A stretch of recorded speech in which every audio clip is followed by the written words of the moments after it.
Viral di sosial media rekaman video berisi informasi telah terjadi pemukulan terhadap seorang polwan yang bertugas di Command Center RO Ops Polda Sumsel. Dalam video berdurasi 2 menit 25 detik itu, yang beredar disebutkan pelaku pemukulan adalah seorang oknum provos Kodam 2 Sriwijaya. Sebelum menyebar ke sosmed, video itu telah lebih dulu menyebar luas dari pesan singkat aplikasi WhatsApp sejak Senin 20 Desember 2021 malam.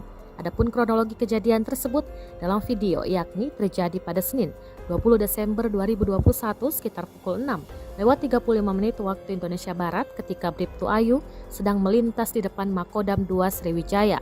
Dijelaskan, Bribtu Ayu secara mendadak dipukul oleh anggota TNI yang berdinas di depan pintu masuk Makodam 2 Sriwijaya. Karena pada saat itu Bribtu Ayu jarak pengereman roda 2 sedikit sehingga posisi Bribtu Ayu berhenti melewati sedikit anggota provos tersebut. Sehingga anggota TNI melakukan pemukulan ke bagian helm sebelah kanan Bribtu Ayu. Kemudian Bribtu Ayu berhenti dan menanyakan kenapa dia dipukul. Lalu dijawab oleh salah satu anggota TNI dengan memakai baju kurvey dan memegang sapu. Pada saat kejadian, Bribtu Ayu menggunakan baju dinas lengkap dengan jaket yang bertuliskan Command Center Polda.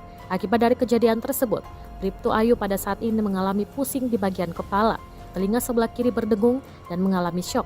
Sementara itu saat dikonfirmasi perihal kejadian yang kini beredar luas di sosial media, Kapendam 2 Sriwijaya, Kolonel Jono Marjono belum memberikan banyak komentar. Terima kasih sudah nonton, jangan lupa like, subscribe, dan share ya.